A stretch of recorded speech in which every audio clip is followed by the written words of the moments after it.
Welcome to toy-polloi.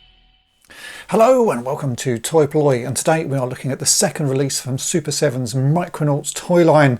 In the first release they released Baron Karza and Biotron. Now in this second wave of Reaction Plus figures we have Microtron and Force Commander. When I reviewed the first two figures I was really impressed with them. They're nice little figures and they're a great modern take on this vintage toy line. So how do these two new figures look? Well, the only way to find out is to do a full review, open them up and see what they're like off the card. So let's get on with the video.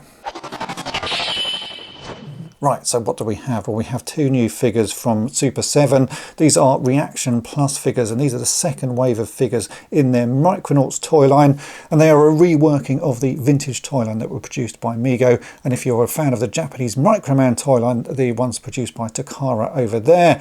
Now today we have two new figures. I say two new, they've been out for a little while, but I didn't actually bother picking them up because when these first came onto the market, they were about £20 each, and I don't think they're worth £20, but in the last couple of weeks I've seen these have dropped down to below £15, so I grabbed both of them. The first one we have here is Microtron, and this is the figure that I really wanted to get. I've always liked the vintage toy. You can see him there on the left.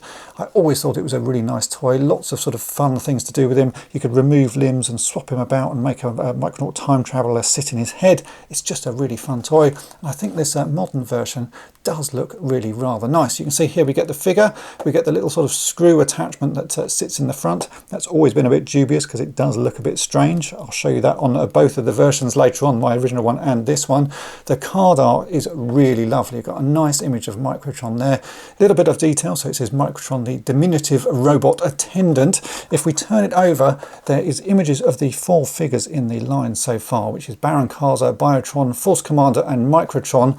And then we have a sort of tech spec which is very reminiscent of the Transformers toy line tech specs. You can just about make out the lines there with the sort of red background. They don't give you the reader. When you bought Transformers you had a red piece of plastic that you could put over that to make it easy to read. You don't seem to get that with this toy line, but you do get a little bit of information about the toy itself, a little bit of backstory. So this is Microtron. His function is assistant robot.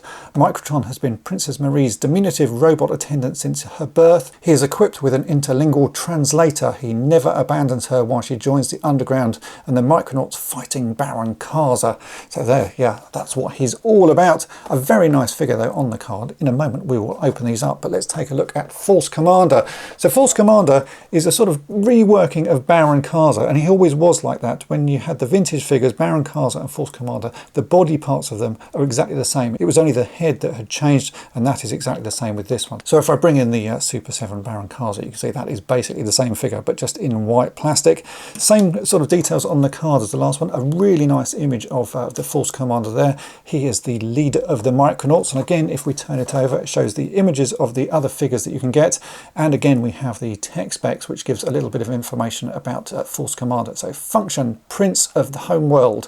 Force Commander, ruler of Homeworld, the capital of the Microverse under the rule of Baron Karza, captured and merged with his horse Oberon in the body banks. He temporarily became a centaur-like being. As Force Commander he was a leader of the rebellion against Baron Karza. So you can see there is quite a backstory going on. I have to say I've sort of never really looked into the backstory of these figures that much. I just used to play with them because I thought they were really cool figures, but there is a whole backstory there that you can sort of look into. But as you can see on card these figures do look very nice, and they're sort of worth keeping like that if you like displaying them that way, but I don't. I always like to open up the figures that I buy, so that's what we're going to do now. Let's get these figures off the cards and see what they look like in hand.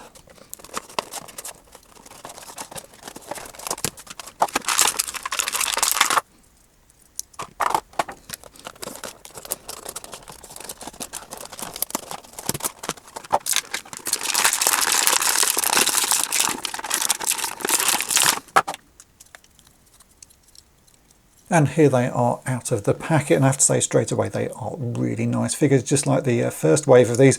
The Force Commander is pretty much the same as the Baron Karza figures I said, so it's just in white plastic, and it has the same sort of limitations which I'll go through in a minute.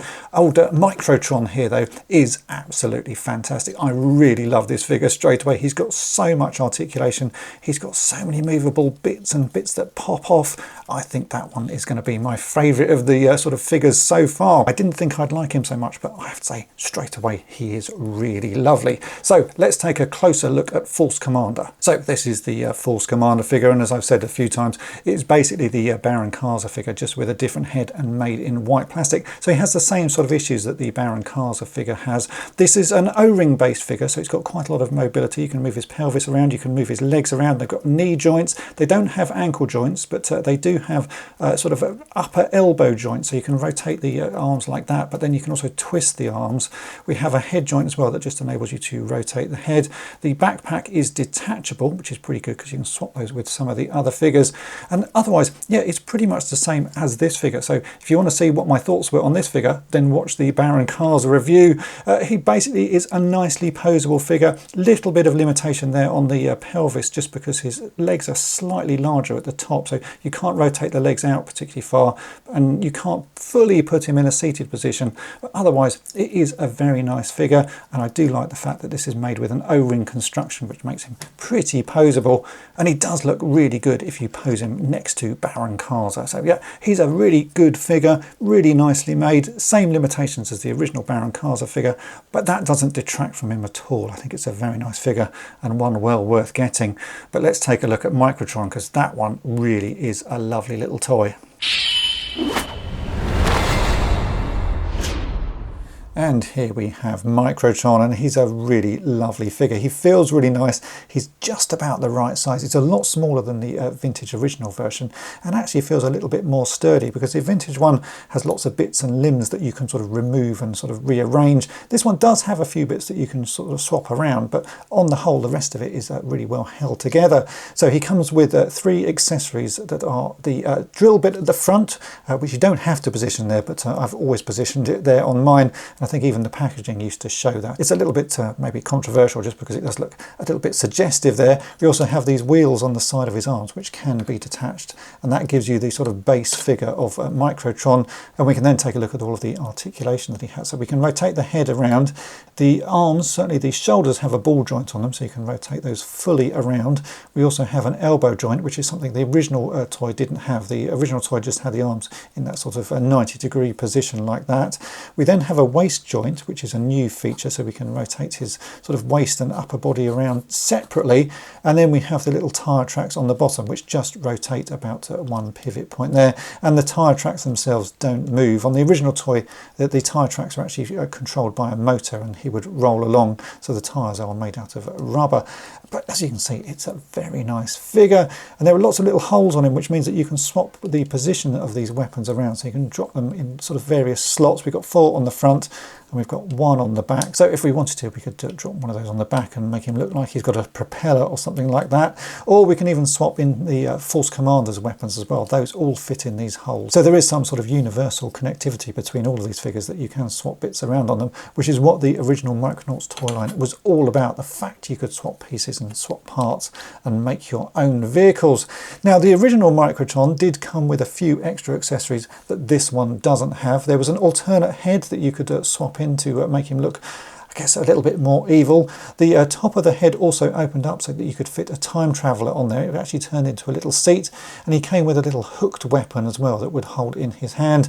This version doesn't have any of those extra features, and because he's so tiny, there's no way that you could actually fit a time traveller on the head of that. But he is a very nice toy. We've got a little bit of paint detail going on. There's chrome on the arms, the face, and the little screw piece there. We've got the emblem on the front, which has been sort of printed on there. The original toy came with a whole sticker sheet, so you could stick stickers wherever you liked on him. And then we had a little bit of paint on the tyre tracks as well, and sort of red details on the side. This just feels like a really lovely figure. And of the 4 figures that I've got so far from this toy line, I think this is going to be my favourite. It just feels nice, it looks really nice, and if you display it next to the vintage original one, which I'm going to bring in now, that's a really nice sort of combination of figures. They're completely different scales, and you can see some of the colours on the new one are a little bit more vibrant, but I think those two fit together really nicely. And of the 4 figures that have been released so far, yeah, this is by far my favourite. And we already know that there's going to be another wave of figures for this toy line. We're going to get to 2 different time travellers in 2 different colours, and then another reworking of Baron Karza and the Force Commander in a different colour palette. So yeah, so far though, this is my favourite figure. He just looks lovely, and I'm really excited to get him in my collection. The original price point of these figures I do think is a bit on the high side. They initially were launched at £20 each, and I didn't buy the first wave at £20. I waited till those had dropped, and I've done exactly the same with these. At £15 they are very nice figures and well worth picking up. At £20 I just think that's a little bit too high, certainly for my budget. So with the next wave of figures I will wait for those to drop as well, because all Super 7 reaction figures do seem to drop in time. It may be that I miss out on some, but that is the risk I am willing to take. I'd rather wait and get these at a price that I'm happy to pay than paying over the odds for them. But should you get them for your collection? Well, if you're a Micronauts fan, I think you should. I think these are lovely figures. I've reviewed other reaction figures and I've never been that much of a fan of them, but these are Reaction Plus ones, because of the O-ring construction and just the quality that they have put into them, they are so nice, and they're going to sit really well with the vintage Micronauts collection that I have here at toy-polloi. So for me, I would wholeheartedly recommend that you go and get these figures, and certainly while they're at £15, just grab them. It's a no-brainer. Hopefully you have enjoyed my review of these new Micronauts figures from Super 7. If you have, then make sure to hit the subscribe button and tap the bell to be notified each time I upload a new video. And if you've really enjoyed it and want to help me out here at toy-polloi, then why not think about becoming a Patreon of the channel. You get early access to all of my restoration videos, plus access to an exclusive video series called On the Cutting Mat, where I show projects and restorations that you won't see anywhere else. So have a think about that, and thanks for watching. Thanks for watching toy-polloi. Subscribe for more great videos.